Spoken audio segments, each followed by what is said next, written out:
Welcome everyone to Aural Fixation. This is episode 24. We've done it this long. I have in my personal nugget of trivia for you this week. It's a bit long, so I'll try and keep it brief. It involves how an answering machine changed how They Might Be Giants wrote songs. So shortly after the band started performing, John Linnell, there's two Johns in the band, gets complicated. John Linnell broke his wrist riding his bike. John Flansburgh had his instruments burgled from his Brooklyn apartment, so they were forced to be kind of out of venues for a while. They began to record songs into their answering machine. And I know I may have to back up on that for some of the younger millennials out there. So basically, if you call somebody and you hear, hey, this is so-and-so, that's an outgoing message. So instead of hearing an outgoing message, they just recorded songs into the machine so that people would then dial the number. And instead of somebody picking up an answering machine saying, an outgoing message, you'd hear a song. So anyways, that said, they started advertising this service in the Village Voice as dial a song. So people would call a Brooklyn number that was advertised and hear a song, and that's it. They'd hang up and then somebody else would call. So then the thing about answering machines is back then there was a way to check your messages if you're away, which is the same exact way we check our voicemail now. Some of us don't, that's okay. By calling your own number and then typing in your secret code, and then your machine would fast forward the tape to the part where you had messages. So the problem is that if the songs they recorded in their machines had notes that were sung or played that were held out too long, the machine would think that that's somebody dialing numbers, and the song would end because the machine would then hang up because the code would be wrong. So they basically were forced to start writing songs with shorter, more staccato notes instead of long held like Whitney Houston type notes. And it ended up kind of changing the band's sound on behalf of the way that answering machines work. And that's my story about They Might Be Giants and answering machines. So, without further ado, I would love to bring on to the camera your host for this evening and all evenings, Mr. Dusty Kratz. Where are you, pal o' mine? There he is. It always takes a second, and I have to hang for like a second and a half of awkwardness. How you doing, buddy? I do it on purpose. I know. How are you? What is life if not messing with you? I'm good. How about yourself? I'm good. Hey, did you have a story that you wanted to tell this week? Something that happened to you today? Well, first I had a great weekend. I hit up Astro Records. I had to plug Astro Records though. I went there in Bastrop, Texas. Amazing store. It's like he's handpicked. Lippy is the store owner. It's like he's handpicked everything. Like there's no garbage. It's not half price books spending 2 hours trying to find anything decent and then getting sad when you get home because it's terrible. What'd you bring home? Paul Simon Rhythm of the Saints, because I didn't have it on vinyl. A string arrangements of the Beach Boys, romantic string arrangements, which interesting. Some bedroom music? Yeah, maybe. And then a Meters album, Cabbage Alley, and a Oscar Peterson album called Keynotes, Key something. I haven't Dusty's picks. Yeah, those are the picks of the week. But yes, today, I did some work, dropped the kids off, did some work, did some things, and I had a drum lesson. I normally give drum lessons. I had a drum lesson. Now, you've been playing drums for a long time. I've never taken an actual paid lesson from an adult. You've been playing drums for over 20 years? Yeah. But I had a lesson with Zach Lind, who is the drummer for Jimmy Eat World. Pretty cool. How did that happen? On Instagram. I've followed Zach forever on Instagram, the band and Zach and John, Jimmy, and whatever. And he just said, "Hey, I've got some openings for drum lessons. Link in bio." I'm like, what? So I clicked, and there's a Calendly link. You click on it. There's dates and times available on Monday, Tuesdays, and Thursdays. I'm like, is this real? Clicked on it, and he emailed me from his real email, and he's like, hey, here's the Venmo info, here's what we're gonna do. And I hope to continue. It was great. We talked about really interesting things about playing to a click, and it was cool. It's a great way to start the week. It's another plug, just coming in hot with plugs. All the plugs. Hey, do you have any interest in seeing what happened last week? So much, more than anything. Well, here you go. Come on, WJ and Josh, and let's talk. Let's dish. Let's dish. How's it going, guys? Josh? Howdy. So let's talk about last week. Nasty Nate took his second win.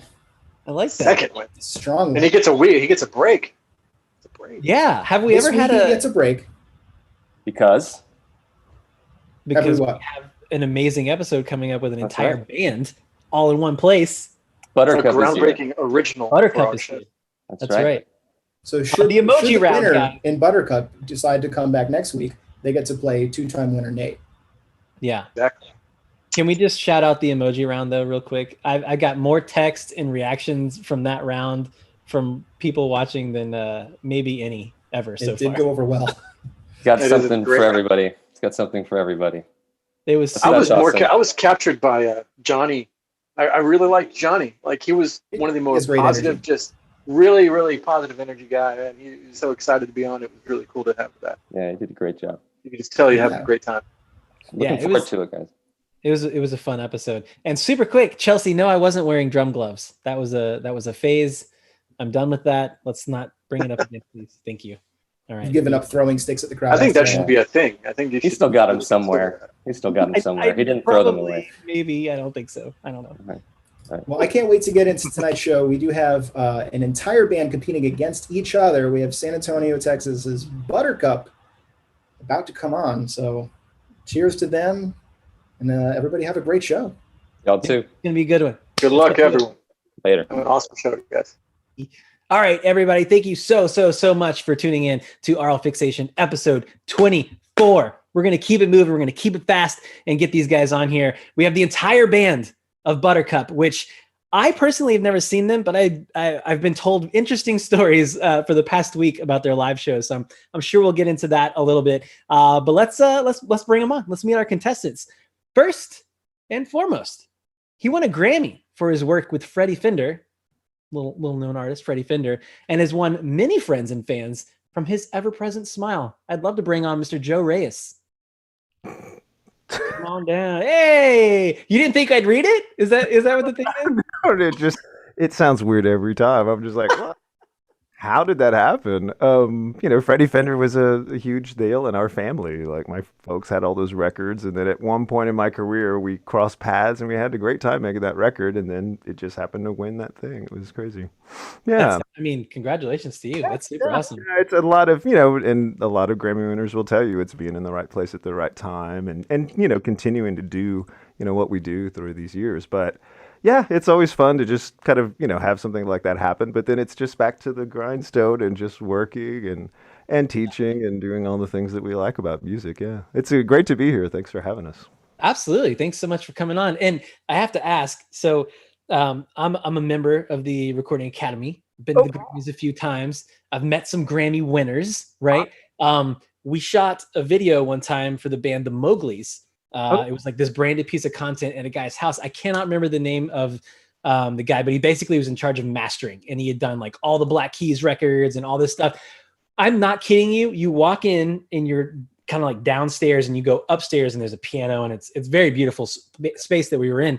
But when you walk in, if you go straight, you go into the bathroom, and on the floor in the bathroom were all his like Grammy certificates. There's like 6 of them just stacked on the ground in the bathroom. Oh, really? So please tell me that you have a little bit more love for your Grammy. The statue itself was at my dad's until he passed away, because it really made more sense to have, your family enjoy those things. I was truly so busy at the time, there was no time to enjoy it. And then when I got it back, I had it on my mantle, and it was weird. So it's actually just sort of in with my wife's award. She's a writer and a journalist. So it just goes in with the family awards, but that one does kind of stick out. And then when clients come by to record, here with me, they might see it, on their way to the kitchen and go, "Is that real?" I'm like, "Oh yeah, that's that thing." But you're right. I could have it as a doorstop or something. I should probably try that. I mean, probably not. Maybe. No, I don't know. It's odd, but I really like my job, and that's just one of the perks. I was nominated for a Latin Grammy, and that was really the fun one where I got to go to the ceremony, and there's this gala the night before, and everybody who is a nominee like gets a medal at least or something, and you get your photo taken, right? So this is a big photo booth, and I'm an R, and right in front of me was Phil Ramone, the famous producer, like Wow. Julian Lennon. I mean, you just named all these people, and I'm like, I tap him on the shoulder. I'm like, "You're Phil Ramone." He's like, "Hey, what are you doing?" I'm like, "Nothing." I mean, I go. He sees my drink. He's like, "Where'd you get that martini?" I'm like, "Oh, there's a Sky Vodka bar in the back." I go, "What are you here for?" He's like, Shakira. I'm like, "Oh yeah, duh." like he had a huge record, and my little jazz record got nominated too. But it was really fun to chat with him for a second, and that's really the fun of those things. It's not like it kind of, I don't know. I don't see my career like that at all. I just see it like someone calls me and I have a chance to help them, and we work together, and something leads from that. But it's really just helping people. It's fun. I really enjoy it. That's awesome. That's a beautiful thing, right? Thanks. Yeah, I think if you put good energy out, it comes back to you. So that's what I try to do. Yeah. 100%. Well, thank you for spending your time and sharing your energy with us this evening. It'll be fun. Yeah. So I'm going to read this verbatim. Here is what our next contestant would like me to introduce them with. A Texas treasure. He brings unconventional voicings, deep sartorial sense, and a rock and roll animal power, both to the bass and to his cooking.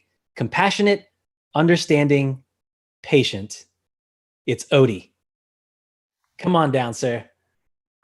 Woo! Hey, there he is. Here I am. Your friend and mine. How are you, sir? Not too pretty bad. Not too pretty bad. All right. So on a scale of 1 to 10, you're like at a 3 or a 7? Both. How'd you know? Perfect. Excellent. I like the instrument presentation behind you there. It's a very nice case. Or is it stacked up on something? Yeah, my amps. It's my SVT rig over there. There's no room in this place, so they're all on the wall, and they're everywhere. Very nice. And I see the sound panels, so you're obviously actively playing, maybe recording a little bit. Pretending. I'm pretty good at pretending. Fair enough. Hey, that's half the battle, right? It's just fake it till you make it, right? I see here you've been known to craft high quality sandwiches on stage. And I did want to ask. I recall that slightly. What consists of if you could indulge us, craft a high quality sandwich with words for us. Bacon. Thank you. Done. Perfect. Well done, sir. Well, thank you so much. Thank you for joining us this evening, sir. Sure. My pleasure. All right. And next, our third contestant, originally from Los Angeles and currently beaming in from Chattanooga, Tennessee, where he lives with his wife and son. He's a longtime musician and screen actor, best known for his work in such Hollywood classics as Dead Poets Society and The Brat Patrol and Shogun Maeda, which I probably said wrong. Let's bring on Dylan Kusman. How are you? Hey! How are you today? Hey, Dylan. How are you? Hi, Odie. Good. I missed the PJ Day memo. I'm sorry. Yeah, these are my PJs I got sent for my 50th birthday. I turned 50 last week, and my friends Michael and Cindy sent me these new space PJs. You look fantastic for 50. What's the secret? Thanks. Drugs. Hey, I appreciate your honesty. Drugs and honesty, right? That gets you to 50. Yeah. Do you have any current projects that you're working on, either on the screen or in our ears? Oh, no, man. I'm just thinking about Tony Bennett and Lady Gaga today. I heard the story about that Lady Gaga made this beautiful album of duets with Tony Bennett. And I don't know if you heard, but Tony Bennett was officially diagnosed with Alzheimer's. I did not hear that. That's a bummer. Yeah, and so he's just on my mind, and Lady Gaga kind of working with him in the late stages of his career. This might be the last recording he's ever done, this thing he's done with Lady Gaga. And it reminds me actually of my relationship with Norman Lloyd, who was in Dead Poets Society. He played the headmaster, and he's 107 years old now, and I'm still friends with Norman Lloyd. And we've sort of hung out and talked a bit. We made another movie after Dead Poets. So I've had this kind of lovely relationship with sort of an older mentor type figure. He was in Alfred Hitchcock movies. That's amazing. He worked with Orson Welles and Charlie Chaplin. So I watched Lady Gaga and Tony Bennett, and I'm just thinking about them today. That's amazing. Great insight. And wow, what a mentor to have. That's super cool. How is he doing mentally? Still cognizant? All there? Sharp as attack. Man, he's sharp as attack. That's the goal. I hope I either die before I fall apart, or I'm able to at least like stay mentally sharp. You know what I mean? Yeah. That's so lucky. Yeah, I got another 10 years, and hopefully I look as good as you are right now. You guys. Well, thank you for joining us and your fellow bandmates. And let's bring on, last and absolutely not least, thank you for your patience, intoxicated by words, and generally and genuinely in love with music. He has written hundreds of songs with a quirky respect for the nobler parts of human nature. Let's welcome Eric Sandon. Eric, how are you, sir? What? Oh, and he's gone. Oh, and he's back. Back. How are you? Hi. I'm good. Good. Hi. Excellent. I'm super jealous of that jacket. I'm not even a joke. I really like that jacket a lot. Yeah, but you should see what I'm wearing at the bottom. But I actually put real denim pants on for the show today. Normally it's like, oh my God, that's been a while. Sweatpant kind of things. Not that I'm a yogi, but just they're loose and comfortable. I was just thinking, as Dylan, as you were talking about Tony Bennett, that every time that he played the Majestic Theater here in San Antonio, he would always turn off the PA and just sing a song. It's 2,400 seats, and you could hear him. You know, the theater was built for pre sound reinforcement, so you know it was built for an orchestra, and he would do that thing. So that we did that when we played the Majestic, and Odie came out, and he sang by himself without a microphone. It was incredible. Yeah, with the ghost light, right? There was only the only light on in the theater was the ghost light that they leave on the stage. And his cowboy hat had like a 20-foot like shadow behind him. Nice. I mean, it looked incredible. That's super cool. It took forever for us to get to that point. I was emceeing, so I was stalling as Odie was getting ready. It was incredible. But that sounds amazing. Well, look, you guys ready to play? Yeah. Are you ready to win? You guys all? Yeah, I was gonna say, are you guys pretty good buds? Mm-hmm. Not tonight. Extremely. The gloves are off. I love it. Gloves are off. I'm all out for going for blood. Let's do this. If you guys are ready, let the games begin.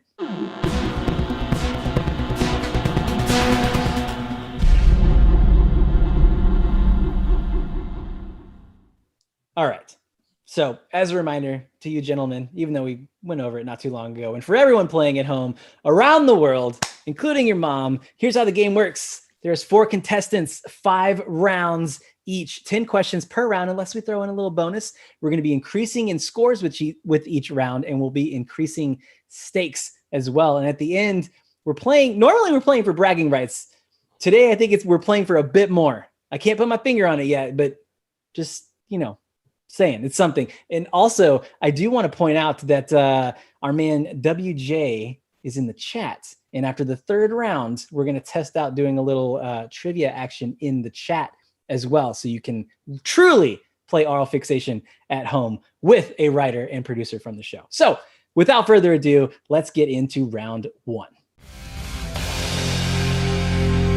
All right, here we go. Round 1. Always here at Aural Fixation, 24 episodes in, is entitled Cold Hard Facts, general music trivia. You incorporate some French into your songs. There may be a French love story themed question. I don't know. We go all over the place. Let's get into it. 100 points for every right answer, 50 subtracted for every wrong answer. Here is question number 1. This 1970 Simon and Garfunkel song was later covered by Aretha Franklin, Peggy Lee, Elvis Presley, and Johnny Cash. Not everybody at once. Odie. Bridge over troubled water. First on the board, 100 points. Bandmates are already angry. I see it in their eyes. Here we go. Question number 2. As of last week, it's current. Who is now the most viewed female artist on YouTube? Recent breaking news, if you will. Who's relevant right now? Eric. Sophie. Sophie's incorrect, sir. Going into the negative. That's the only one worth watching. That's all right. That's all right. Anybody else? Any guesses? No. 3, 2, 1. Dave, ding dong him. Taylor Swift. Huh. Who knew she was popular? I was gonna go with Bay, but I couldn't risk it. Yeah. Hey, I was going to say her name, but I didn't know it. that's all right. That's Put a ring on it. this is going to be an interesting. If I put a ring on it, I'm gonna have to put it over the top. All right, here we go. Number 3. In development hell for more than 15 years, this Guns N' Roses album was completed by Axl in 2008. Eric. Chinese Democracy. Chinese Democracy. I'm still waiting for my free Dr. Pepper that was supposed to also be given out that I know that. I don't want to know that. Well done, though. 100 points to you. Pulling yourself out of the negative, 50 points. Here goes number 4. This Canadian hip-hop reggae artist had his one big hit in 1992 with Informer. Joe. Oh, no. Was his name Snow? Snow is correct. Absolutely. 100 points. That's amazing. Wow. See, the random things rolling around in the head. Well done, sir. Here we go with number 5. Reaching number 1 in 2007, the acoustic ballad Hey There Delilah was this Illinois band's only hit song. Sweet guys. They're very nice. Nobody? You guys have heard that song a billion times, right? It was like bludgeoned over your head till you accepted it. Mm-mm. I don't accept. Hey there, Delilah. Hip hop. No. Canada. Okay. I'm going with the Plain White Tees. I'm going with you're absolutely correct. Another 100 points to you, sir. Well done. Dang, I knew it. Took it. Here we go. Number 6. Formed in Argentina in 1982, this 3-piece fronted by Gustavo Cerati is widely considered the most important Latin rock band of all time. I should know this. I didn't know them, and I felt really bad that they're most important Latin rock band of all time. Because I have a bunch of Gustavo Cerati. Some of our fans are from Argentina. I can't remember. I'm not going to. How is Los Lobos not the most important Latin rock band of all time? I don't really get that. I know they're not from Argentina, but yeah. Yeah. Oh, man, I can't 3, 2, 1. Hit him with the ding dong. Soda Stereo. Soda Stereo. That does sound familiar. Man. That's cool. That's a deep cut. Deep cut. Here we go. A little bit easier, a little bit more recent as well. This country, soul, rock, blues singer-songwriter, known for her 2014 hit X's and O's, is also the daughter of You Can Do It, Mr. Rob Schneider. Whoa. my son loves that song, and I can't remember her name. Joe. Is it Ellie King? Elle King, yes, absolutely. Ellie? Oh, yeah. Okay. Yeah. She's very good live. Her band is. The tone in her vocal is real good on that single. Yeah. Great Great, song. great Yeah. big voice. Yeah. That's cool. I didn't realize she was Rob Schneider's daughter. What? Right? Out of nowhere. Ah, she's got Rob Schneider money behind her. Is that a thing? Explains everything. That's a good Cameo money's a thing. All right, here we go. Number 8. Born on third base. Born on third base. Which public radio organization described jangly art rock for the left side of the brain about San Antonio-based band Buttercup? Odie. NPR. NPR. Can you give me who the reporter was? Eric for 1 point. David. David Purple? David Brown. Yes, absolutely. 51 points for Eric. Well done. Well done. That was pretty good. Second. Yeah, that question was oddly topical. Here we go with number 9. Which San Antonio newspaper wrote, "All that they do is imbued with a sense of lightness"? Woo, Dylan. San Antonio Express. Incorrect. Damn it. Odie for the steal. You got San Antonio Current? Absolutely correct. James Courtney wrote the quote there. Sorry, Dylan. Dylan. Can I give him some of my points? We have a no sharing policy here at Aural Fixation. You got half of it right. San Antonio. I'm being told. Dave's telling me we should do it. How many points would you like to give Dylan? I don't want to do that. That's some points. fair. I don't feel bad. He got half of it right. He should have half the points. Okay, I'm gonna 150 win points tonight. I'm gonna win. I'm gonna mop the floor with all of you. Don't give me any Good. points now. Trust me, you won't be feeling this way in round 4. 150 each because I'm feeling nice. Here we go. Last question in this round, and we will have survived together. Here we go. Which magazine wrote, "Satisfying our urges, Buttercup spares nothing and allows us to look at everything"? Good quote. I wonder who it is. I believe it's from your own press kit. Oh my God. Throwing it out there. God, who could it be? While you guys are contemplating, what's up to Daniel, Metal 1881? I don't know who that is, but hi. John Burke, my man. How's it going? Jackson, Craig. Oh, Jackson. Hope everybody's having a good time. Yeah, Jackson's here. Huh? He's waiting for you to. Yeah, to get this answer right, but I can't remember this at all. I'm gonna go with Backbeat. Oh, sorry. I'm gonna go with Backbeat Magazine. I'm gonna go with absolutely wrong. 50 points deducted. I'm sorry, sir. Finally, he's human. He's human. Dave, hit them with the ding dong. Impose Magazine, written by Virginia Croft. You should thank her for that lovely quote. Never heard of that. Thank you. Oh. Yeah. Well, there you go. Well, gentlemen, we did it. 1 round down altogether. Looking pretty good, Joe. Nice strong showing here. 250, Odie 300, Dylan 150, Eric 51. Plenty of points to play, my man. We can do this. And Joe, before we move on, did you happen to bring a bit of trivia to share with us this evening? Oh, yeah. My big deal is finding out about mistakes that were done in like master recordings. So the one I was thinking about today is in Born to Be Wild by Steppenwolf. So, big hit. You've heard it a lot. Yeah. As you go through the song, they go through the guitar solo, they come back to the top of the form, and instead of playing 2 verses, they only play 1 because they're going out.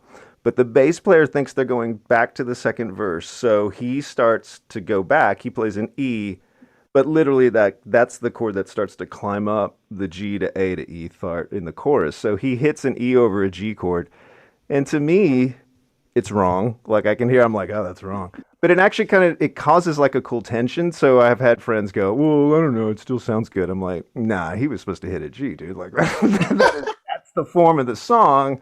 He absolutely clammed that note, and they kept it. But I like the fact that they keep it because there's one thing in that song I know that's like imperfect, and it's still great. So imperfection is this thing that I don't know. I want to sort of uphold and try to find every once in a while and go, see, look, this is cool. Like, why is this cool? Because it's sort of a shambles. It's not perfect.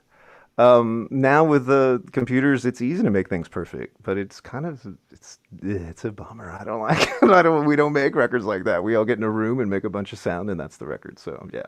Yeah. So, I mean, there's something to be said about, how many moments are lost simply because you can go back and fix it or change it or, shift time or. Absolutely. And it's self-conscious. You're like, oh, I was pitchy or I was behind. And you're like, but that's the best part. Like, that's the cool thing about it. Like, if we fix it, it's going to be something else. Like, let it be maybe for a little bit and just kind of rest on it and just see. Usually we can sleep on it and come back and go, oh yeah, it's that. It's that one. It's that weird one. All right, let's do it. Because kind of the idea would be we're trying to make something unique. Yeah. So that's the best. Yeah, absolutely. I mean, we're not robots. right? Nah. So anyway, my trivia is like that stuff. I also like how songs speed up. You know, like they start here and then they end way up here. My favorite. I'll counter you on that. Oh, okay. So I had my little lesson with Zach Lynn from Jimmy Eat World. Yeah, very cool. I did not know this, and it's so subtle.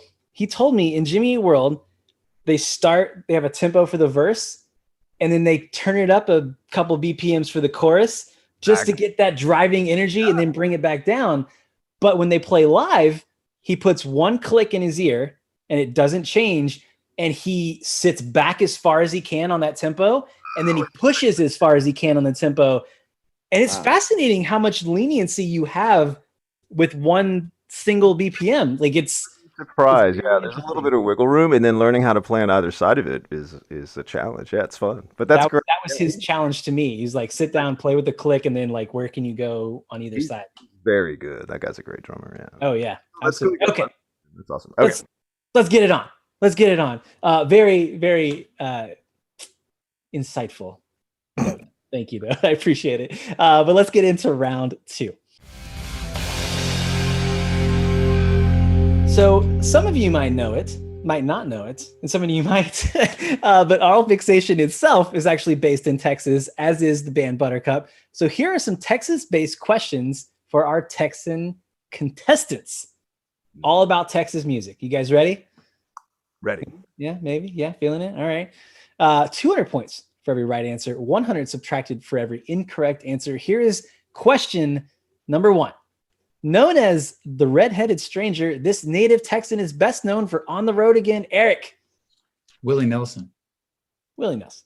Easy, right? Just that's a little lob. Up for us. Oh, yeah? He did open. Yeah. That's awesome. We got double booked. No, he didn't open up for us. He was there with like 2,000 people at Stubbs. We got double booked, so he played first, and then everyone left, and then we played. Don't you hate that feeling? I've had that happen so many times, and it's just like, we're going to have such a great crowd. Oh, they're gone. Okay. Yeah. All right. Well done, sir. Here we go with number 2. This Fort Worth alt rock band's first single, Possum Kingdom, is titled after a real lake. Odie. Old 97. Incorrect. Yeah, that was in my head already before I heard the song. It's the Toadies. The Toadies, correct. Absolutely. What is the singer's name? Vaden? Yeah, I think. Yeah, that's such a cool name. The Quiet Company guys do a bunch of shows with them. They seem real nice. I love Quiet Company. Yeah. Get me started. Transgressor is the biggest robbed album of the last decade. Like, it got no love, and that album front to back is freaking amazing. And that band at that time was incredible live. Like, I just cannot say enough nice things about them. And, this is true. Yeah. Yeah. Game recognizes game, though, guys. Here we go. Number 3. Debuting in 2006, this genre-hopping Dallas artist's real name is Annie. Oh, Dylan. Junior Brown.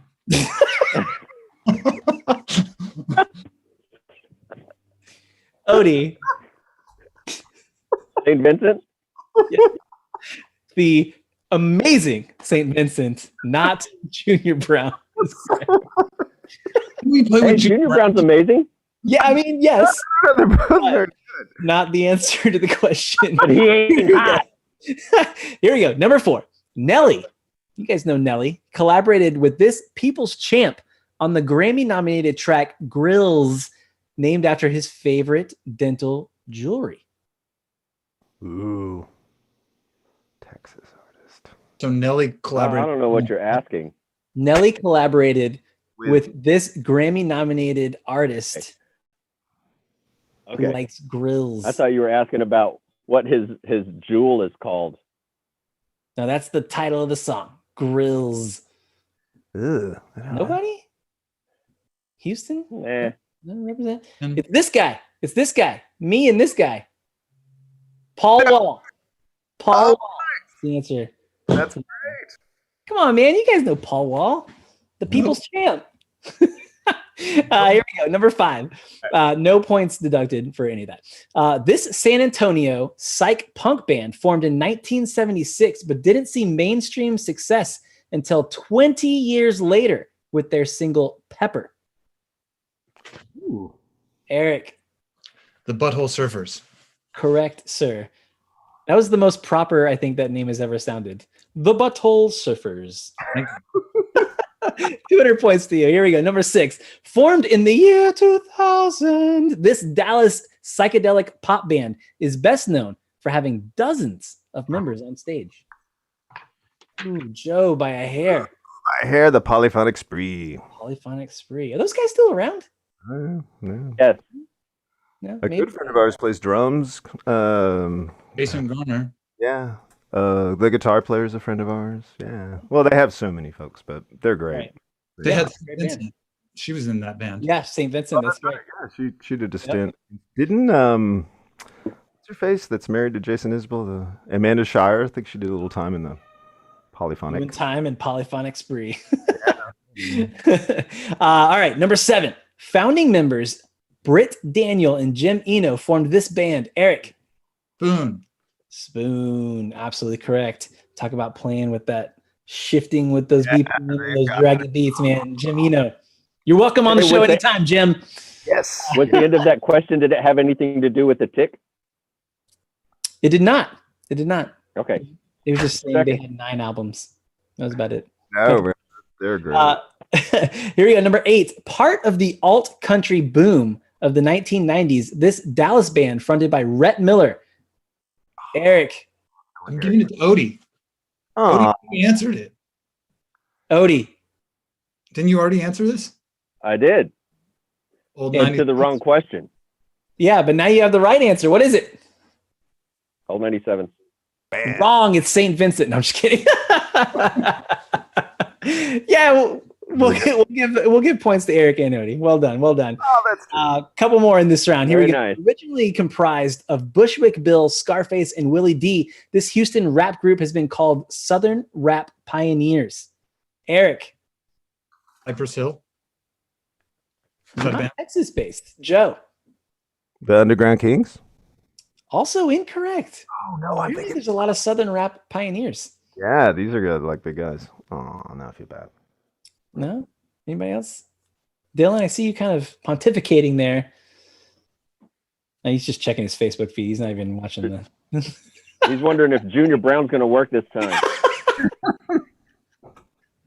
Don't hold your Southern breath. rap pioneers I know are Outkast. That's the only Southern rap pioneers I know, but they're not Dallas based, so I know that's wrong. I'm not gonna voluntarily lose points when That's I'm trying to get to the top of the mountain. All right. Well, the answer is Ghetto Boys. The Ghetto. Ghetto Boys. Duh. That's all right. These next two, 100%. Grease those elbows up. Get your signs ready. You got these. Tommy Shannon and Chris Layton made up 2/3 of this trio, founded in 1978. Joe. Oh, the trio. Oh, Stevie Ray Vaughan trio? Or is it just Stevie Ray Vaughan and Double Trouble? You're thinking of another band. What is your final answer? Double Trouble is my answer. Yes, Double Trouble is correct, sir. Well done. Well done. You pared it down. You got it there. Last one in this round. The resume for this legendary supergroup includes playing Bill Clinton's inauguration, Farm Aid, and a 1990 Grammy. Dylan. Boston. Not Texas-based. I didn't get to that part. Well, it's the whole round, bud. So you're a little late to that game. That's my favorite band from Texas is Boston. I thought he said Boston. I'm like, no. Boston, Texas. Drugs for the win. I just really want to start giving points for enthusiasm. I mean, the answers are just like, yes! And then I'm like, can we just a little bit? Just a few? Cool and the Gang are they from Texas? Cool and the Gang? No. I didn't think so. I'm not. And the rest of that question was they got a 1990 Grammy for Best Mexican American Performance, which I don't think Cool and the Gang was ever nominated for. Or Boston. Or Junior Brown, for that matter. All right, let's get out of this. It's Texas Tornadoes, guys. Oh, the Tornadoes. Sad. Yeah. I should know that. We gave you 11 questions in that round, thinking that you guys were just going to Okay. Well, good job, everybody. Joe on top still 750. Odie right behind him 6. Oh, I'm sorry. Eric 751. Finally, that 1 point comes into play. Then Joe, then Odie with 600. Dylan, this next round. I'm in my round. This is it. But before we move on, Odie, did you bring a nugget of trivia for us? I did. I thought it was supposed to be like in the form of a question, though, like who did this or what happened in the year. But I mean, it could be. It could be. Okay. Well, does anybody know who is a co-writer of the Salt and Pepper songs "Push It"? Prince? Bobby Brown. A hint is a 1960s rock and roll. He started in 1960. The rock and roll singer-songwriter. Neil Young? He's still British. That would be very. Ray Davies. Yes. Who? No. Yeah. Ray Davies. Ray Davies. Wow. Push it. Push it real good. Paranoia, Big Destroyer. Push it real good. I can see it. Does Push It? Does it go na na na na na? Yes. It's that, but just not. Well, if you're having a good time watching, we're having a great time here. Hit that subscribe button. Everybody in the chat, stand by because WJ is going to hit you up with a question or two coming up. But first, let's get into a very unique round 3. All right, guys. Who's the drummer in Buttercup?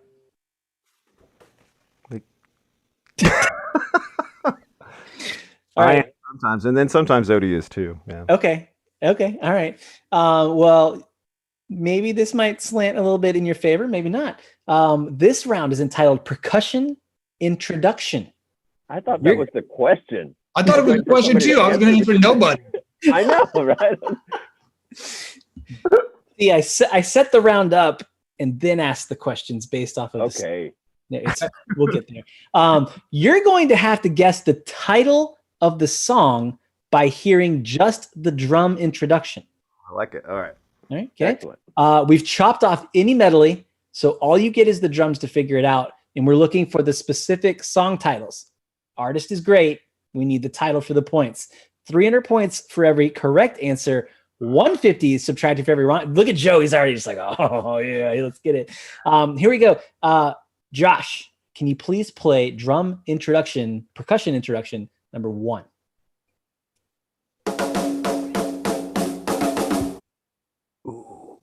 Oh. Led Zeppelin. But you got to name the song, right?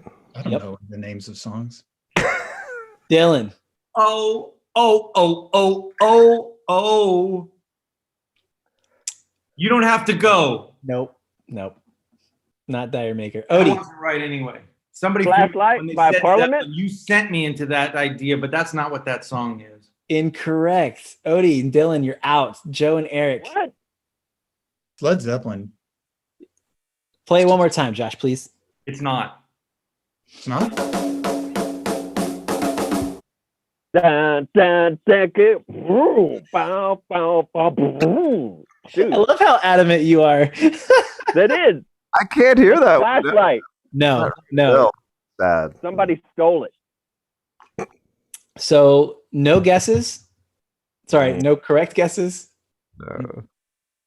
Okay, it's Moby Dick by Led Zeppelin. It's Led Zeppelin. Moby Dick, but I was like on the fence. Oh, sad. All right. Again. This one's a gimme. Josh, hit him with number 2. Hold your sign up if you know it. Joe. That's Rosanna, right? Toto? Absolutely correct. Super quick sidebar. We were very fortunate enough to shoot a show of the Foo Fighters, and setting a camera up for Taylor Hawkins. He's just doing a line check and he plays that like in my face, like 2 feet from me. And I just stopped what I was doing and just watched. Like it was just, oh my God, it was so good. All right, 300 points to you. Hit him with number 3, Josh.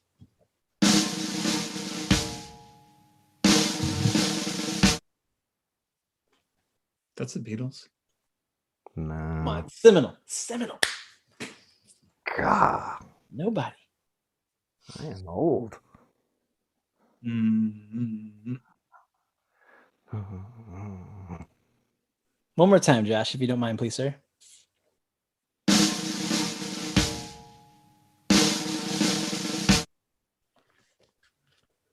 Eric, going for it. Is it the Beatles? The Beatles is not the name of a song. Is and it band? It's not the Beatles at all. Okay, then I'm stop.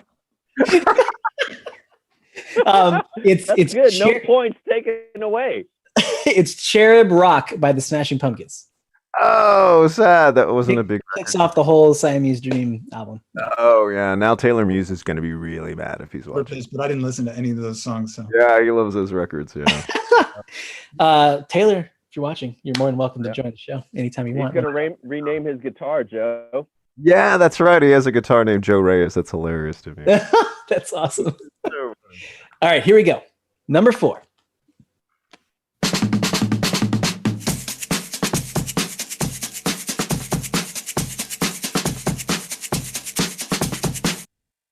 Whew. Man, Whew. intro. Tight. That shaker, heavy. They had that maraca. It's just like killing it. Man, I don't recognize it though. Odie? Nope. Come on now. I got robbed on the first one, dude. That was Parliament. Do you guys want to hear it again, or you just Nah. It's Young Folks by Peter, Bjorn, and John. Oh yeah, that sounds like their lo-fi. More recent song. The only band I've ever seen fake a whistle track. Oh, is that fake? Well, I'm sure someone did it in real life at some point, but live it is. Lynn Whitman? Yeah, it's just in the ether. All right, here we go. Drum / percussion intro number 5. Ooh, Dylan. I know you want to leave me, because I refuse to let you go. If you want to go, baby. I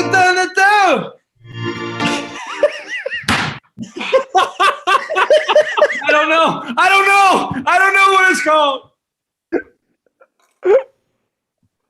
Odie for the steal. No, it's for half the points. Ain't too proud to beg. Yes. Ain't too proud to beg. Dylan, the fervor. Oh, bam! It's right there. Wow! Bam! Ah, there it is. For those of you playing at home, we did not give these answers out in advance. Well, obviously. All right. Well done. So you're splitting your points again, sir. Is that what I'm? No, that's for Odie. He knew that one. You got to get something for that display.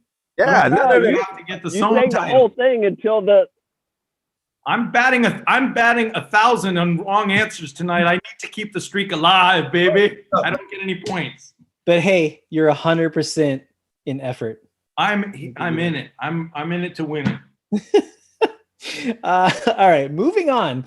Number 6, Josh. Yeah. Joe. Can't stand losing you, the Police. Boom. There you go. Yes, sir. Well done. All right. This next one, another more recent song-ish. Number 7, Josh.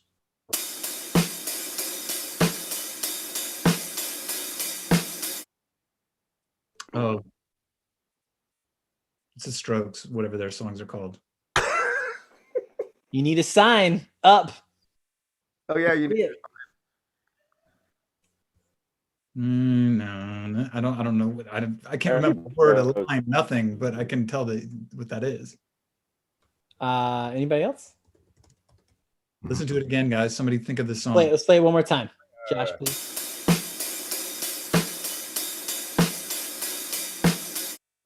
I don't know. That snare is terrible. All right. It's supposed to be, man. It's art. I know. No, it's all good. I don't recognize it though. Sad. All right, it's the song "Is This It?" from the album "Is This It" by The Strokes. Good ear, Eric. Good You're ear, almost there. Eric. You're almost there. Yeah. Impressive. All right, here we go. Surely this is a gimme. Number 8, Josh, hit him.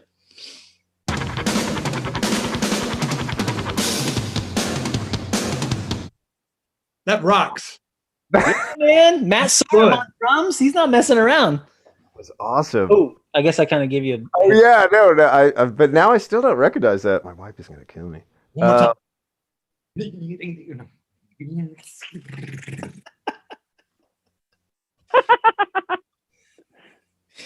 I feel like Dylan's doing a Police Academy impression. Yeah. Trying to get it in my body. If I could get one of these things in my body, I could get a right answer. Man, that was great. I don't recognize it though. No, it's "You Could Be Mine" by Guns N' Roses. It was on Use Your Illusion 2 and also the Terminator 2 soundtrack. Yeah. I like the little harmonic. The cheese in the guitar underneath. That's cool. That's yeah. Good. Oh yeah. Yeah. All right. Well, 2 more of these excruciating intros. Here we go.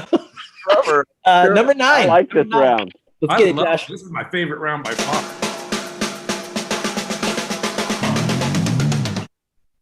Odie. That Flashlight by Parliament.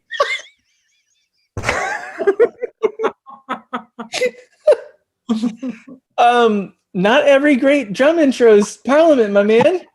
Damn. Who told you that? That fill is great. I don't recognize. Can we hear it one more time, Josh? And it is not Parliament. Oh, then they let the bass thing go. Yeah, we gave you a little hint there. Yeah. Oh, I'm sorry? is it yellow? No. Wow. And Joe, Michelle Mondo says she is hanging her head in shame. That's why I can hear her from the other room. My wife. How are we even married? Winning, Michelle, that's not nice. He's winning. So funny. That was a hard one. That's Tommy the Cat by Primus. Oh yeah, that was great. Herb Alexander. Yeah. All right, here we go. Last one. I want to say you guys are going to get it. Here we go. I want to say that too. Oh, Joe. Friday I'm in Love, The Cure? Not the name of the song. Oh, but that's not the one. Eric. Just Like Heaven. Just like yes. I made the same mistake earlier on our record. Yeah, sorry. Man, that first verse is incredible. Oh yeah. And they still sing great. What was that? I'm sorry? Daylight whipped me into shape.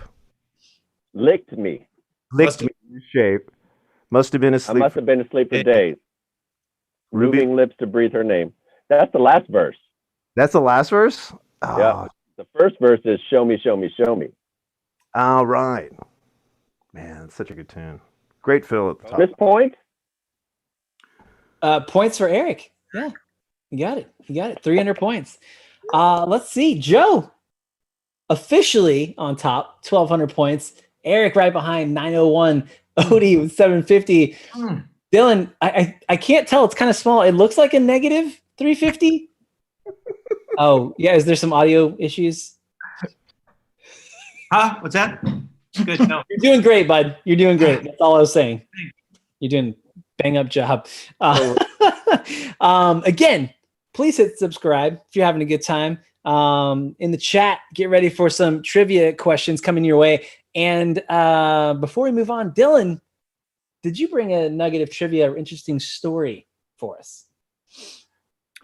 Well, yeah, I do. I do have one interesting story that I want to tell, but before I tell it, I just want to, clarify why I'm here tonight. Why, Eric is someone in my life who's turned me on to a lot of early Neil Young recordings and the value of him as a musician. And one of the things Eric likes about some of those songs is that he recorded them with people who really don't know their parts that well, and they can't play their instruments super professionally. And it's that rough-hewn quality that, like Joe was talking about, that give those songs that immediacy. And the reason why I am part of Buttercup tonight is because I don't really know anything about music. And that's the value. I just want to be clear. The value I bring to the band is that I don't know any of these questions. Well, you're not burdened, or whatever. You're not burdened with that knowledge, right? You're able to come at it from a pure... Yeah, I'm just sort of a raw sort of filter of I don't really know anything. And with that, let's get to round 4. Here's my trivia. I want to tell you this. Yes. When Tony Bennett was first married in February of 1952 at St. Patrick's Cathedral in Manhattan. Very specific. 2,000 female fans of his grouped together across the street from that church. And do you know what they were wearing? All 2,000 fans across the street from St. Patrick's Cathedral while Tony Bennett was inside getting married. Do you know what those 2,000 fans were wearing? Wedding dresses. They were wearing black, Dave. They were wearing black. Do you know why they were wearing black? Because they were in mourning. I feel like you have a bit of a... They were in mourning. Bennett. I feel like you would have also Tony Bennett was getting taken off the scene by his new wife. Now, that is what I call success in life. You are not wrong, sir. Sorry, Dusty. I'm sorry I called you Dave, Dusty. I'm sorry. I was thinking about Dave. You're Dusty. I'm sorry. Dave, can you come on and show your face just so Dylan's clear on... That's Dave. Hey, Dave. Sorry, Dave. Sorry, Dusty. I just got wrapped up in my story, and I just wanted to tell you how I felt about it. Not you, Dusty. Sorry. Oh, okay. My Three Amigos quote. Sorry. Hey, that's all right. All right. Round 4 is entitled New Jack Swing. Oh, God. So if you weren't into percussion intros or just general music trivia, maybe this is for you. The year is 1989, and the hits at the top of the chart all sound the same. And that's because producers like Teddy Riley and Bernard Bell are using brand new hip-hop production techniques on modern R&B songs. The result is an entire subgenre called New Jack Swing. 400 points for every right answer. 200, Dylan. Subtracted for every wrong answer. It's getting serious. All right. Lots of points. Here we go. Number 1. Boyz II Men's debut 1991 song is titled what? Oh, God. Strong start. Sad. I remember. Is that your final answer? Mm-hmm. No takers on this. And 3. I don't want to lose any points. No, 1. Dave Ding Dong 'em. Motown Philly. Thank God I didn't open my mouth. Back again. And the music video featured a 20-year-old Questlove in the video. Wow. Billy. There you go. Yeah, Philly representing. Here we go. No points rewarded or taken away. Number 2. Hitting number 1 on the rap chart in 1989, the song New Jack Swing featured special guest Teddy Riley and was performed by the group later known for Rump Shaker. Ooh. I want total silence from this band. Don't answer any of these questions. I'm going to give you a hint. Sir. Not Junior Yes, Brown or Boston. Well, but the Beastie Boys had that shake yo rumpa, but that's not it. You are not incorrect. Oh. But you're not. Is it the Beasties? Oh, man. It's not. It's not. No, I don't know. Correct. I'm at negative 550. It was Rex in Effect. Rex in Effect. Mix and effects, yeah. Yeah, you guys had that single. Here we go. Number 3. The lead single from their breakthrough 1991 album, the song Never Gonna Get It, was an enduring hit for this girl group. Ooh. Dylan upside down. Is it TLC? It is not TLC, sir. You're swinging for the fences and in the ballpark, but it is not TLC. Odie? Yeah. Vogue. Do it. Well, I think just blurt things out. This is a controlled environment, sir. Taking points away is such a deterrent. Like, I think it'd be a lot more fun if you didn't take any points away, because then we can guess things like Junior Brown. Well, Odie, whenever you have your own game show, you can run however you want. But in this game show, you lose points for being wrong. Yeah, that's fair. Okay. But it is All on right. Vogue. Totally fair. No one else gets that. It is in Vogue. No points. But, Dylan, In Vogue. Oh. I will give you points if you can tell us where the guitar sample came from in that song. Ooh. Never going to get it. Man, I can't really remember the bed of that song at all. Huh. I can't remember. It goes. That sounds really good. I'm going to go James Brown. Papa's got a brand new bag.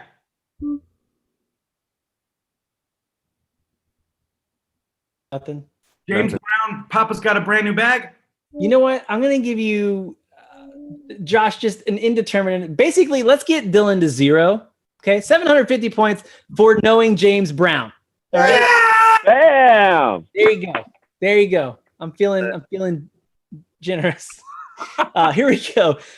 Bringing it back in. Number 4, a seminal New Jack Swing artist. One of his hits shares the name with an Elvis song. Another was later covered by Britney Spears.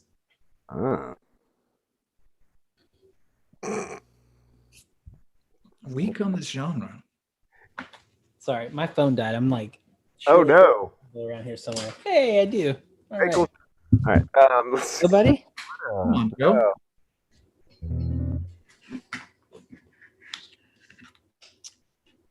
3, 2, 1. Dave, hit him. Bobby Brown. Oh, the Bobs. The Bobs. Good old Bobs. Not Babs, but Bobs. All right. All right, here we go. Number 5. Miss You Much was the longest running single in 1989 and was the lead singer. Dylan. Janet Jackson. Janet Jackson. Look at you. Cruising on up there. Oh, flex them. Look at that. I think you tore a black hole there, bud.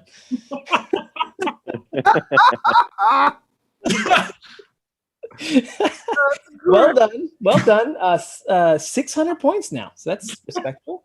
Wow. Excellent. Number 6. You better watch out for me, baby. If you win, it will be the Rudy of Aural Fixation shows. Here we go. Featured on the soundtrack to the 1991 film New Jack City, this Color Me Bad song featured a sample of Slick Rick singing Tick Tock Till You Don't Stop. Ooh. Our 90s hip hop knowledge is poor. Man. The silence is deafening. 3, 2, Eric. Bullet now? No, incorrect. Is that a song by somebody? I don't know if that's anybody's song. Honestly. It is. Let's just write it. 3, 2, 1. Ding dong 'em. The song is I Wanna Sex You Up. Yes. Remember that one? Yeah. Tick tock. You don't stop. There it is. Yeah. All right, here we go. Number 7. Their group's name consists of 3 variations of the same word. It was originally a joke until it stuck. Dylan. Tony. Yes, Has done it again. You are correct. The Comeback Kid. 1,000 points. You've pulled ahead of your bandmates, encroaching on Joe. Told you. Called his shot at the very beginning. Here we go. Number 8. This 1992 Michael Jackson track is perhaps best known for its music video set in ancient Egypt and an appearance by Eddie Murphy. Oh, which song was that? Boom. Oops, sorry. Boom. Odie, I think. Coming to America? Not a Michael Jackson song. Incorrect. No, it's not. He had the Pharaoh thing on. He was doing the Kit Kat thing. Hang on. Doing that. Well, hang on. Give everybody else a chance. Don't blurt it out. Dylan, Okay. I feel is either going to explode or get the answer here any second. Let's see. I can't think. What is that one? 1992 Michael Jackson track. Oh my God, I can't remember that. Music video in Egypt, and Eddie Murphy pops in there. That's what distracted me. Eddie Murphy. Coming to America. Trevor Morgan said San Antonio natives hip hop trivia is dead. Trevor, that's awesome. Calling it out. Calls him like he sees them. Yeah, the right generation to know all those guys. Golly, I can see that. Jammed my head with Public Enemy during that era. 3, 2, 1. It was a little song called "Remember the Time When We Fell in Love." No! I think a fuse just popped right there. Something happened. There was a supernova in his pants. That's great. This is a family show. All right, here we go. 2 more questions in this round. Thank God. From her debut album, What's the 411? The song Real Love was a 1992 summer song from this artist. I'm looking for a real love, baby. A real love. You got it. Who is it? Hey. Come on, Odie. We got this.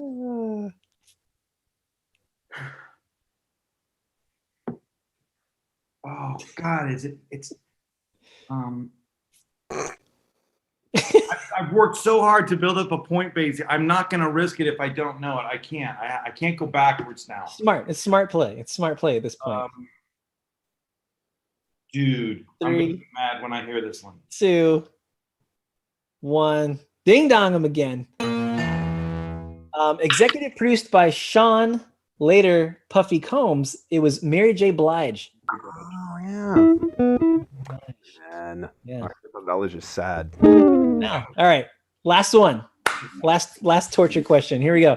Describing the dangers of falling in love with a deceptive woman. This Belle Biv DeVoe song was the first single from their first album. Odie, going for it. Poison? Poison is correct. You did it. 400 points to you. Well done, sir. Thank you. Hey, you know what? You can dirt on how badly this band did during that section all you want, but this was the section that got me back in the game, and I like that. Is great. I don't even know. Come back. We've got Joe on top with 1,200, Dylan right behind him with a strong 1,000 points in that comeback round. Who could have seen it coming? Odie at 950, Eric at 701. It's a tight game. Before we move on, Eric, how you doing? You feeling all right? Oh, I'm doing good. Good. You have any trivia for us today? So, yes, I do. And I should have looked up the details. However, I do know the gist, which is Neil Young, his first band. Do you know what his first band, who it was with? I'm going to say not Crazy Horse. Before Crazy Horse. Yeah. Odie knows. Yeah. Oh, wait. Go ahead. Buffalo Springfield. He was in, it wasn't Mamas and Papas, was it? It was Peter, Paul, and Mary. With Rick James. Oh, that's the Mockingbirds, right? First band was with Rick James. Yeah. Neil Young. And Rick James fronted it. Neil Young played guitar. That's strange. Yeah. Rick James B. Considering just Neil Young's style and the musicians he played with after that. Yeah. James Brown style and that tight pocket. Like, that's an interesting pairing. What was the name of the band? I thought they were the Mockingbirds, right? Birds or Ravens or something like that. It was a bird name. But James was in Canada to evade the draft, right? That's what he was doing up there. Yep. Hanging out in Toronto. So, yeah, they're both in Canada. And you can kind of hear that Neil Young's, he has this R&B thing that, especially like his more recent records, where he keeps going over these grooves and stuff. I think it was going back to what he was playing when he was 16. Yeah, maybe so. That's cool. Yeah, absolutely. Nicholas Medina in the chat. Sorry we didn't get to. Oh, we did. Poison She drives me out of my mind. That girl hard for me to find. Anyway, I don't know why we're doing singing. Let's move on, shall we? To our final round all together. Hit that subscribe button, smash that like button, and let's get into round 5. So, gentlemen, sadly, this is our last round altogether. We've got to dwindle it down to number 1 and number 2 for the final round, right? But the good news is there's 500 points for every right answer, 250 subtracted for every wrong answer. There are 5,000 points on the board just in these 10 questions. So truly, I say it all the time, and I really mean it this time, it's anyone's game. Anything can happen, right? Here is the theme for the round. The kids are all right. Nepotism is nothing new in the music industry, right? You probably all experienced it. Here's 10 questions about the kids of music royalty. All right? Music royalty. Looking for the kids. Here's question number 1. In 1991, she won 7 Grammys by singing a duet with her late father, Nat, a new version. Joe. Natalie Cole. Natalie Cole is correct. That album was everywhere that year. Like everybody owned that album. We met on tour. I was touring with this buddy of mine, and we were standing on the side of the stage, like watching whoever band was playing. And I looked, and I'm like, "You're Natalie Cole." She was tall, and she was super beautiful, super nice. And we were just kind of chatting about the band. It was the Smithereens. We were watching the Smithereens. Oh wow! She's like, "They're good." I'm like, "They're real good." And then Pat Denizio came over. Oh my god, it was awesome. Yeah. All right. Yay. Life is good for Joe. Always. Still, that's the most important thing. All right. Well done. 500 points to you. Here's number 2. For double points. So I lied. There's 5,500 points in this round. For double points, name the son and daughter of Ozzy and Sharon, who have since grown to become media personality and fashion designer, respectfully. Oh, crap. Come on. Oh my god. MTV reality shows forever. Oh, got the boy. You got the boy? Mm-hmm. I don't remember. We thought this was just going to be the of... I'm right behind Ozzy in age, so it's probably memories going. Let's see. Whoa. God. Oh my god. I got the boy now, and now I can't get the girl. Ozzy and Sharon had. And I've got the girl, and I can't get the boy. What?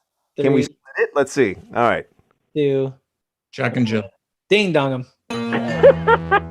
Jack is Kelly and Jack Osbourne. Kelly. Poor Kelly. I knew Kelly. I didn't have Jack. You can literally cry in a bag of money about it. Fair. I'd love to see that, actually. People. Yeah. All right, here's number 3. The daughter of Lisa Bonet and rock star dad Lenny. She has appeared in the X-Men and Harry Potter film series. Dylan. Zoe Kravitz. Zoe. Yes. Kravitz. Well done. 500 points to you. And you just took the lead, bud. Coming for you guys. I'm coming for you. 0 to hero. I love it. I love a comeback story. Here we go with number 4. A father-son producing duo. Mick Jones of Foreigner produced Van Halen and Billy Joel. His son produced Amy Winehouse, Lady Gaga, and Bruno Mars. Oh man, I'm blanking on his name. Yeah. Oh. Joe. Ronson. What's his? Oh my god. Paul? No. Not sure what it is, but it's definitely not Paul. No. It's. Oh my god, I can't believe it. Ron. No. Ron Ronson.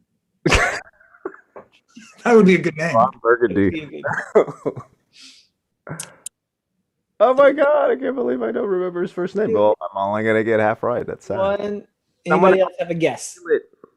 Anybody else have a Mick guess? Ronson? Not the guitarist, but not the David Bowie guitarist. Incorrect. We'll give you half points, Joe. Mark Ronson. Mark Ronson. The fact that his stepdad is Mick Jones isn't fair, man. Like, that's just amazing because that guy wrote some amazing hooks. Absolutely. All right, here we go. Halfway through, here's number 5. This early 1990s rock band was fronted by 2 blonde twin brothers, both of which, Joe. Nelson. Man, those sweeping long iron hair. Real nice. I had that cassette. I don't know why. Here it goes, number 6. The eldest daughter of Johnny and his first wife, Vivian. She went on to make a career for herself with her first hit, 7 Year Ache. The eldest daughter of Johnny. And his first wife, Vivian. 7 Year Ache.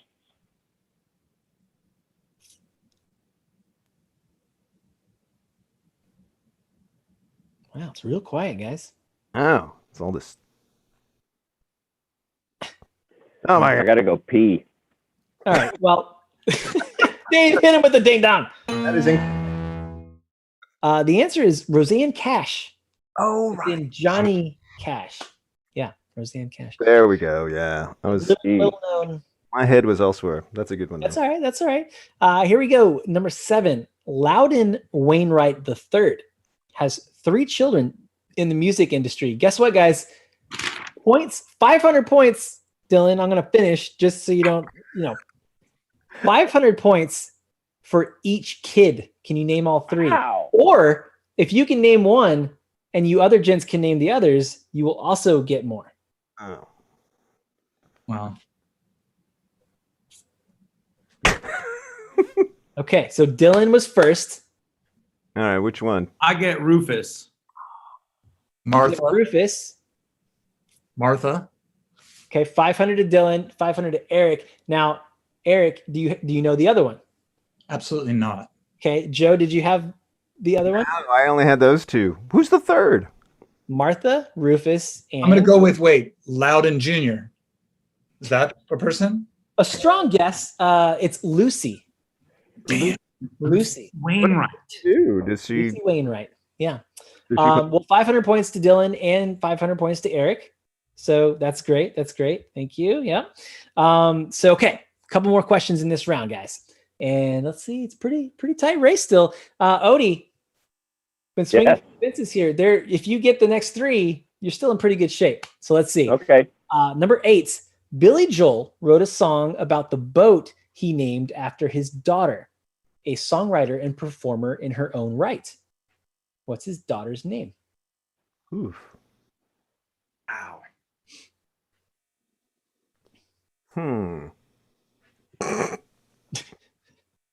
Something about a boat? I mean, he had a boat that he named after his daughter. 3. It's not Edmund Fitzgerald. It's not. No, and her name's not Junior either. It's Alexa Joel. Alexa Joel. Later adopted into the Amazon system. Wait, no, I'm just kidding. It's from the song Down Easter Alexa. Oh man, I don't know. That was funny, Josh. That was good. I like it. That was a tough one. All right, 2 more. Surely, at least I know you guys are going to jump at this one. At the forefront of the 1990s Britpop, this son of Joe Cocker is best known for fronting the band Pulp. Oh. Eric. Jarvis Cocker is correct. 500 points to you. Well done. All right, gentlemen, this is our last Buttercup as a whole. This is our last question altogether. This is where we separate the butter from the cups. Here we go. This husband of Susan Tedeschi is the nephew of the drummer of the Allman Brothers. Joe. Derek Trucks. Derek Trucks for the slide into home. Well done, sir. Well done. 500 points to you. Finishing strong. Let's see where we're at. Joe, 2,700. Dylan, my man, second place, 2000. Eric with a strong 1701, and Odie, you have some points, and Josh took them away, so I don't know what they were. But you did a great job. Okay. So now I have a question for our producers. I've seen a couple people ask if everyone can just move into the final round altogether. How do we collectively feel about that? I would love that. I love these guys. I would love it. It's going to break the graphics of the show, so who knows what's going to happen, but let's do it. All right. Gentlemen, we're all going for the first time. We're all going to the final round. You're coming, baby. I'm going with you. Buttercup, welcome to the final round. Thank you. This round it was really hard to get here, but we're glad. Woo! Yes.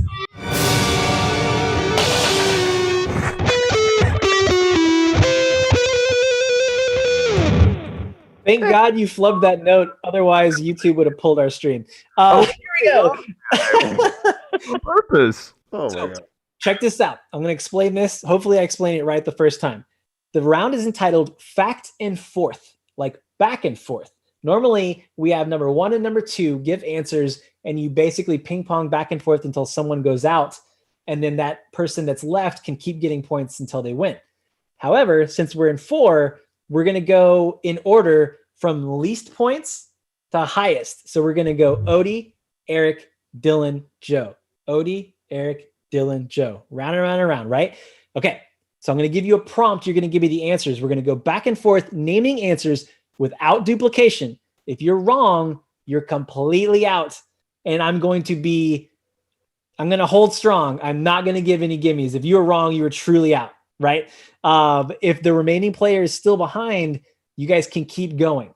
So if Odie goes and then everyone else is out and Odie still has less points, he can keep naming until he wins or is out, right? So here is your prompt. You don't have to write anything down. Don't blurt anything out, please. We're going to start with Odie. Please give me your first answer to this prompt. Name the contributors to the studio version of the 1985 charity single, We Are the World. Just give me one answer. One person involved. And by the way, Nicholas Medina wants us to free Odie.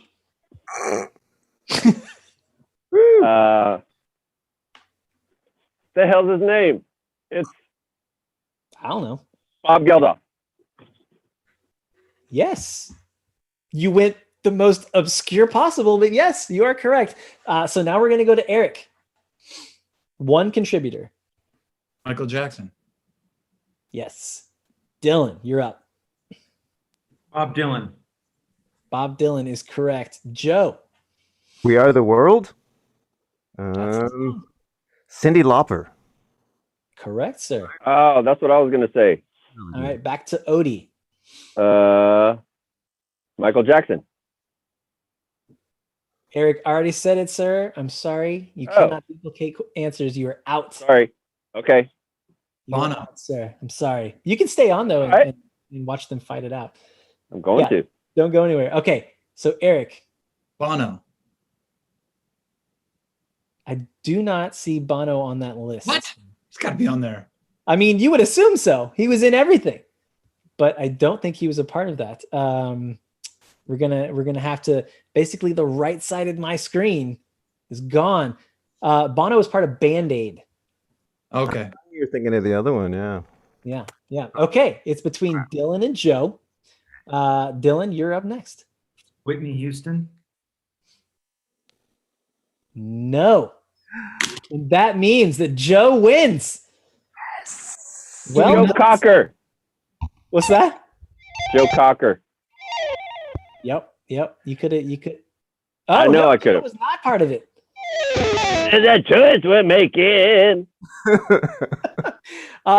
Joe, if you had to name one more, Joe, to win it all, could you name one more? No, I was gonna go with like one of the writers, like Burt Bacharach, or I'm trying to think of who else is in that. That's true. That would have been right. And then his wife was the co-writer too. I can't remember her name off the top of my head now. But